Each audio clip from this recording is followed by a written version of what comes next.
의총 분위기가 상당히 격앙됐다는 거잖아요. 뭐 고성, 어떤 분은 눈물, 뭐 이제 이런저런 이제 언론 보도들이 상당히 많이 나오는데 이재명 대표가 불참을 했습니다. 이건 어떻게 보세요? 그러니까 이제 저는 민주당이 지금 얼마만큼 힘든지를 그대로 보여준 한 장면 아닌가라는 네. 생각이 들고요. 아마 네. 전 이재명 대표가 당내에 대해서 여러 가지 지금 뭐 당 장악을 하려는 의도가 왜 없겠어요? 그건 뭐 전 나쁘다고 생각 안 합니다. 어느 당 대표나 당연히 그립을 지고 하는 거지. 그걸 네. 비판할 생각은 없는데 네. 뭔가 지금 구성원들에게 신뢰를 얻는 수준까지는 못 간 상황에서 이제 공천은 해야 되는 이런 상황. 그리고 뭐 앞선 선거 때부터 민주당의 끊임없는 논리가 이제 대안부재론 때문에 이재명 대표 중심으로 계속 온 건데 네. 또 그거를 비주류 입장이나 반대쪽 입장에서도 생각을 해보면은 그러니까 당권이 없는 사람들 입장에서는 아 그럼 뭐 계속 물러나는 것도 없고 계속 하냐 뭐 이런 식의 저는 불만들도 좀 쌓여 있던 것들이 네. 이번에 뭐 박용진 의원 뭐 하위 10% 발표 나고 뭐 김영주 뭐 부의장께서도 상당히 좀 모욕적이다라고 느끼시는 이런 발언들이 나오면서 그럼 뭐 밀실 보도 이런 것들이 정말 아우러지면서 지금 이재명 대표는 거의 코너에 몰려 있고 저는 어제 어디서 가장 크게 봤냐면 두 분 총리님들이 입장을 낸 거. 네. 이 굉장히 좀 뼈아플 거다. 그러니까 김부겸, 정세균 두 총리가 이렇게 가면 우리는 선거운동 못 도와준다 수준까지 이야기를 했기 때문에 지금 이재명 대표는 큰 결단이 요구되는 그런 좀 시점까지 온 거 아닌가라는 생각이 좀 듭니다. 저는 근데 이런 거는 어떻습니까? 이동학 네. 최고. 일단 좀 기획을 잘해서 그 국민의힘처럼 잡음 없지 최소한 이 잡음을 빠르고 최소화시켜서 딱 넘겨버리는 이런 센스, 세련됨 뭐 이런 것들이 부족하다라는 비판이 있지만 한편으로는 당 내에서 승복하지 않고 그러니까 당신은 이렇게 해서 어디로 가십시오 하는데 난 여기 아니면 못 가 이렇게 이제 알박기 버티는 분들도 계시고 그리고 그 전직 총리 두 분이 나서서 사실상 이재명 대표 그 거취 표명 안 하면 안 돕겠다. 이재명 대표 입장에서는 어떤 측면에서는 좀 겁박으로 들릴 수 있을 것 같아요. 그리고 끊임없이 이제 리더십을 흔들었잖아요. 뭐 비대위를 출범해야 된다, 뭐 등등등등. 이게 이재명 대표의 문제입니까? 아니면 당내 구성원들이 사실상 엘리트여서 이재명 대표를 인정하지 못하겠다, 인정 안 하는 측면. 제가 너무 오늘 질문 센가요? 그런 겁니까? 아니, 이제 이동학 지금 저 공천심사 얼마 안 남아가지고. 아니 그래도 뭐 생각은 말할 수 있죠. 예. 그러니까 이제 이런 거죠. 제가 왠지 저는- 안 좋은 길로 밀고 있는 것 같아요. 20년 어떻게 보면 친문이라고 하는 그 단일했다고 해야 되나? 그러니까 색상이 좀 비슷한 그 기류로 민주당이 쭉 그 주류 중심으로 끌고 왔었던 건 맞아요. 근데 지난번 대선 경선을 기점으로 해서 그 기조가 아니라 전혀 다른 어떻게 보면 변방이라고 본인은 계속 표현했는데 지방 정부의 수장이었고 그다음에 또 경기도지사까지 했었고 이러면서 전혀 다른 길을 걸어온 인물이 당 대표가 되면서 저는 이게 민주당이 20년 동안의 어떤 그 기조가 확 바뀌는 순간이라고 좀 봤거든요. 역사의 어떤 주류가 좀 바뀌는 거다. 민주당 내에서. 그럼 이제 그런 부분들이 있는데 어쨌든 당 전체적으로는 지지율이 굉장히 높은 정치인이지만 국회의원들 사이에서는 이제 그런 게 아닌 거죠. 그러니까 일종의 이재명 대표 역시도 그 입장에 생각을 해보면 그 판을 좀 바꾸고 싶을 거예요. 근데 이제 저는 이 과정에서 국민의 지지를 잃어가는 방식이면은 굉장히 곤란할 거다 앞으로. 국민의 지지, 국민 속에서 살아 있으면 7명 그 실제로 그런지도 모르겠지만 어쨌든 그 7명 국회의원과 함께 그냥 대선 주자까지 됐던 거 아닙니까? 그러니까 이 과정이 저는 잘 관리됐으면 좋겠다라는 생각이고 어차피 새로운 이 틀로 가려면 혁신이나 이런 부분들을 추진하기 위해서는 불협화음은 전 불가피하게 일어날 수밖에 없다라고 생각을 해요. 내가 뭐 누구 편들고 이런 게 아니라 네. 기본적으로 그런 길을 갈 수밖에 없는 거예요. 근데 다만 어제 의총에서 여러 가지 이제 문제들이 있었던 것은 아까 말씀드렸던 오비락적인 상황도 있었을 것이고 네. 또 하나는 아마 현역 의원들 입장에서는 받아들이기 어려운 모욕적인 여론조사 같은 게 네, 막 돌고. 어디서 돌리는지도 모르고 자기 이름 선대위원장이 빼고 그만둬버렸잖아요. 책임 그러니까 지고. 자기 이름 빼고 끌고 막 돌아가는 예, 게 있으면은 이건 당연히 이건 나를 완전히 이제 배제하려고 배제하고 하는 거야? 되는 뭐 거다 이런. 이렇게 예. 되니까 그러한 반발이 또 나올 수밖에 없는 것 아닌가. 그래서 과정 관리가 예. 이재명 대표가 지금 공천에 확실하게 뭐 모든 걸 다 관여하고 있다 이렇게 보진 않지만 예. 공천관리위원회든 아니면 이 사무처든 이런 부분을 좀 잘 관리를 해야 되는데 그 관리에 대해서 굉장히 미흡한 거 아닌가 이런 생각이. 네. 그러니까 저는 좀 조금 더 세련되게 그리고 조금 더 잡음 없게 좀 더 정치하게 이렇게 잘 했다면 이런 문제가 안 생겼을 수도 있는데 그런 것은 역시 정치의 미숙이다 이렇게 봐야 됩니까? 근데 제가 이재명 대표가 저는 반성과 성찰이 뭔지 모르겠다. 저는 계속 지적해오고 있고 그것이 이제 민주당의 변화와 개혁과 혁신을 가로막는 네. 장애물은 아닌가. 저는 꾸준히 그 말씀을 계속 드립니다. 뭐 사법 리스크까지 안 가더라도 네. 그냥 정치인 이재명을 평가를 해야 되지 않겠습니까? 근데 거기에 대해서 저는 어느 당대표나 다 어렵다고 생각해요. 왜냐하면 선명한 자기 색깔로 아마 그 자리에 오셨을 거고 네. 그 자리에 와서는 자신의 선명성과 당내 통합이라는 이 두 가지 어려운 거를 그러니까 집토끼와 산토끼를 동시에 만족시키는 작업을 늘 끊임없이 상호작용을 해야 되니까 누가 당대표 돼도 전 되게 어려운 거라고 생각이 드는데 이재명 대표는 변방의 신화 같은 인물이잖아요. 그러니까 성남시장을 하다가 8년 만에 경기 뭐 대선 주자도 되고 뭐 네. 경기도지사에서 또 잘해가지고 또 당대표까지 되고 대선 주자 되고 그러니까 이런 신화 속에서 이분이 성장해 왔는데 냉정하게 말해보면요 당대표 된 이후에 1년이 넘었는데 당내 성과가 뭐가 있나요? 냉정하게. 그리고 지지율도 지금의 국민의힘 너무 제가 아까 생명력도 없는 정말 이제 죽어가는 정당이라고 얘기했는데도 그 죽어가는 정당보다도 5, 6%가 낮게 나오면 이건 뭔가 좀 돌아봐야 되지 않나요? 그러니까 거기에 대해서 돌아봄이 만약에 있고 만약에 지금 같은 부정평가가 60%가 고착화돼서 오래 지속된 상황이라면 양당제 구조에서 민주당은 지금 지지율이 가만히 숨만 쉬어도 50%가 나와야 정상이에요.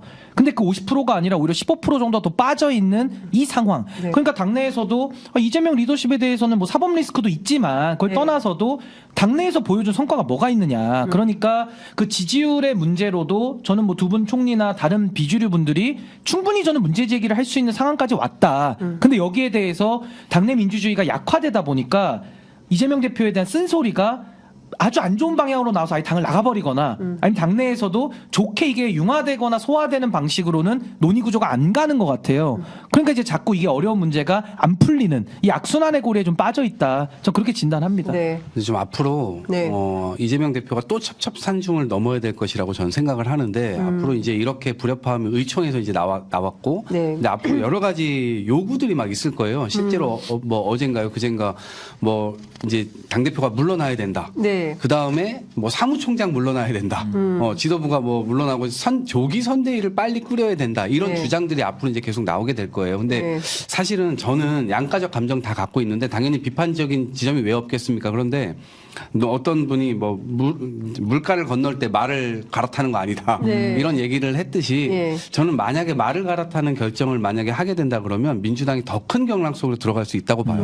그냥 불가피하다고 봐요. 지금 이 지점에서는 이재명 대표가 그냥 밀고 나갈 수밖에 없다. 그리고 그걸 다 감수하고 나중에 책임을 지는 방식으로 이거를 발현할 수밖에 없는 거 아닌가 이런 생각이에요. 그래서 지금은 여러 가지 이제 외풍이나 내풍 이런 것들이 이제 있겠지만 이런 지점들을 어쨌든 뚫고 나갈 수밖에 없는 것 아닌가? 네. 이제 와가지고 이제 모든 기조를 바꾸고 이렇게 하기에는 저는 현실적으로는 쉽지 않다라고 생각하고 저는 당인의 한 사람으로서 결과가 나오면 저도 승복할 테지만 다른 많은 분들도 이런 이 과정에서 어쨌든 자기의 이익 혹은 공익 여러 가지 이제 자기 삶을 걸고 도전을 하시는 것이라서 이런 부분들에 대해서는 굉장히 서운한 점들도 있을 수 있고 그렇지만 결국에는 윤석열 정부 거대한 심판이라고 하는 거 그 속에서 국민들이 고통받고 있다라는 거 이러한 더 거대한 어떤 대의를 보고 결국 당에서 이렇게 결정하는 것은 결국은 따라가야 되지 않나? 저는 약간 마음이 아니, 그런 뭐 마음이 저도 네. 비슷한 생각인데, 그러니까 이재명 대표가 뭐 문제점이 여러 가지 노정돼 왔지만은 지금 상황에서, 그러니까 총선이 41대로 떨어졌잖아요.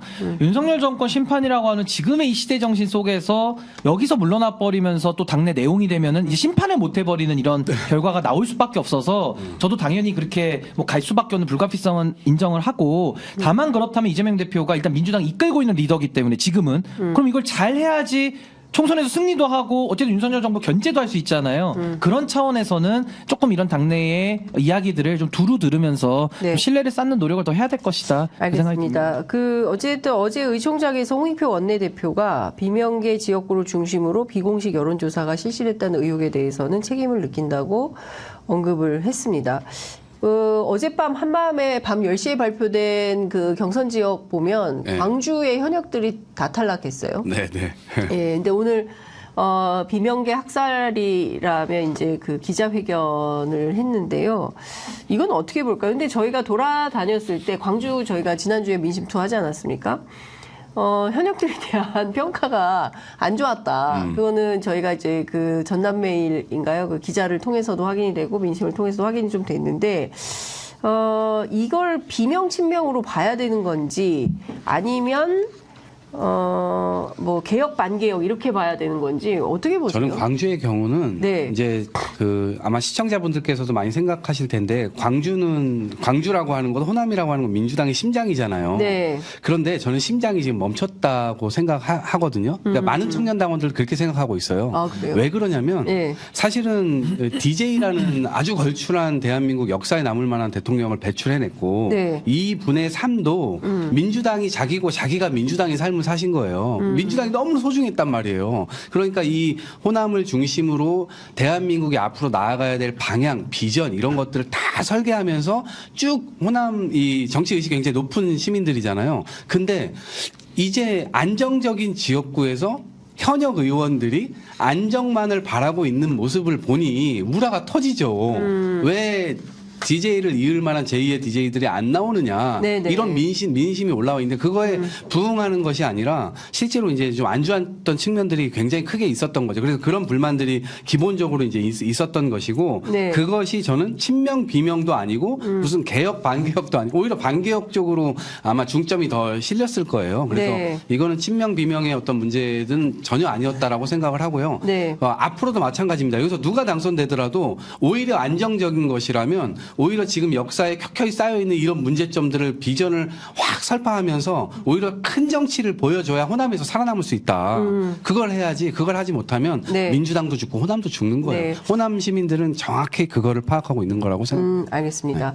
오늘 아침 출근길에 한동훈 위원장이 그 민주당은 지금 뭐 대장동 변호하는 그 변호사들이 대거 공천이 됐기 때문에 대장동 공천이다. 이제 이런 비판을 하면서 그리고 어제 그 의총을 통해서 발표된 바에 따르면 그 진보당, 그 다음에 새진보연합 뭐 이렇게 합쳐서 통합형 비례정당을 이제 그 지역에서 지역구 단일화하고 그리고 또 그 비례 순번도 앞순위로 배치하고 이제 후순위로 민주당이 가겠다. 이제 이런 입장을 밝혔는데요.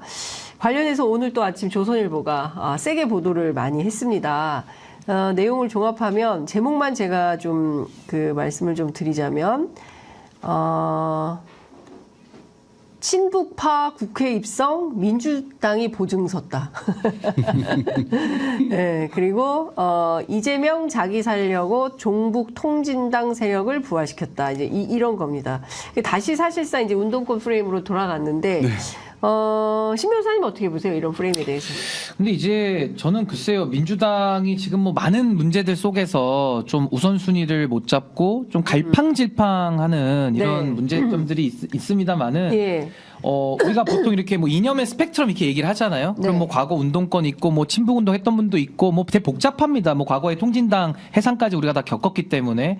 근데 국민들의 눈높이에서 일단은 봤을 때 네. 너무나도 이념지향적이고 또 국민들이 우려하는 인물들이 있는데 네. 그쪽으로 가가지고 세력 확대를 하는 방안과 그 방안 1이고요. 네. 오히려 그쪽과의 선을 그었던 민주당의 과거 모습처럼 선을 긋고 오히려 더 중도에 있는 시민들 앞으로, 그러니까 뭐 제가 약간 중도 우파나 중도 보수기 때문에 네. 약간 저와 또 가까이 있는 쪽의 중도 시민들 네. 이쪽으로 더 확장성을 가지고 오는 게 더 나을까 이게 방안 2거든요. 근데 민주당이 지금 중도 확장성과 이게 자꾸 안 되다 보니까 네. 이제는 세력 통합적으로 또 나가면서 또 과거에 손을 잡았던 그쪽 세력하고 이제 다시 손을 잡는 이런 모양새라서 저는 뭐 현실론으로 불가피하다라고 해서 그 전략을 선택했겠습니다만은 네. 이것도 이제 한동훈 위원장이나 또 보수 내지는 중도에서도 보수 쪽에 있는 사람들에게는 또 하나의 어떻게 보면은 그 뭐랄까 공격거리 이런 것들을 더 하나 만들어주는 거거든요. 네. 그래서 저는 이번 이 선택은 저는 그렇게 좋아 보이지 않고 오히려 민주당의 색깔, 민주당의 개혁성, 그리고 이제 세대 교체성, 네. 뭐 이런 것들에 좀 더 부각을 시켰으면 민주당이 장점이 많은 당인데 그 본인들이 살려야 될 걸 못 살린다라는 느낌이 좀 많이 좀 들었습니다. 저는. 네. 어떻게 보세요? 이게 이제 저는 연합 정치를 한번 시행해 보는 시범이다. 그러니까 제도가 한번 들어서고 난 다음에는 이게 바로 적용 뭐랄까 땅이 굳듯이 네. 제도가 딱 굳어 있는 상태는 아니잖아요. 이걸 만들어가는 이제 그 과정인데 네. 저는 이제 연합 정치의 시동을 건 것이라고 생각하고 여기에 뭐 누군가를 뭐 확실하게 우리 팀이다 이런 건 아니잖아요. 어쨌든 연합에서 선거를 치른다는 것이고 네. 그리고 이제 여기에 보면 그 진보당은 3석, 그다음에 네. 비례 그 용해인 이쪽엔 또 3석, 예. 그리고 4석을 시민사회 쪽에 일단 또 창구를 열어놨어요. 그리고 이제 앞으로 이제 민주당에서도 여기에 이제 사람들이 좀 배치가 될 텐데 네. 그 포석은 아마 남아 있을 것이라고 저는 생각해요. 예를 들면 좌측이 아니라 또 오른쪽에 있는 예를 들면 안보 전문가라든가 네. 또 대기업 기업 전문가들이라든가 이런 사람들도 충분히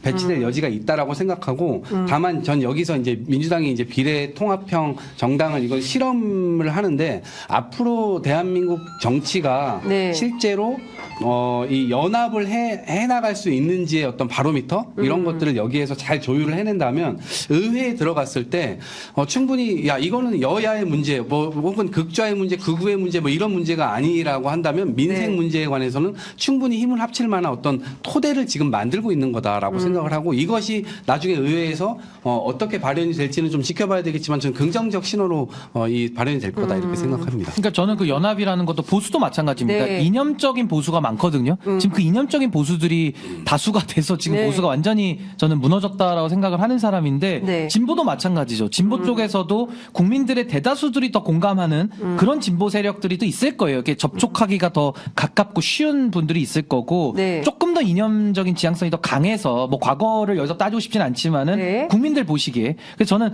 오히려 좀 더 넓은 쪽으로 나와서 연대하는 것이 더 민주당에도 좋지 않고 또 국민들에게도 전 그게 좋을 것 같거든요. 근데 이번 선택은 제가 바라보는 전략적 방향에서는 좀 거꾸로 가는 방향이라서 저는 좀 그 부분은 매우 좀 안타깝게 생각합니다. 네. 아, 저는 오늘 두 분 토론을 들으면서 역시 조선일보는 힘이 세다. 라는 생각이 좀 들었습니다. 이게 제가 뭐 특정 세력을 펀드는 것은 아니지만 사실 대한민국의 미래 비전을 위해서는 남북 관계 그리고 한반도의 평화 공존이 굉장히 중요한 의제거든요. 이제 그러려면 북한을 어떻게 바라보고 뭐 어떻게 저희가 다룰 것인가. 사실은 이제 남북 관계 외교안보 전문가들은 이제 그런 표현을 많이 하는데 이 문제에 대해서도 그냥 저 사람들은 종북이니까 같이 못할 사람들이야. 이제 이렇게 할 것인지 너네들은 생각이 뭐냐 불러놓고 토론을 해서 얘기를 좀 들어보고 어떤 방식으로 할 거냐 이런 것들을 좀 대화하고 토론해보고 이런 장이 좀 필요하다라는 생각이 좀 들었습니다.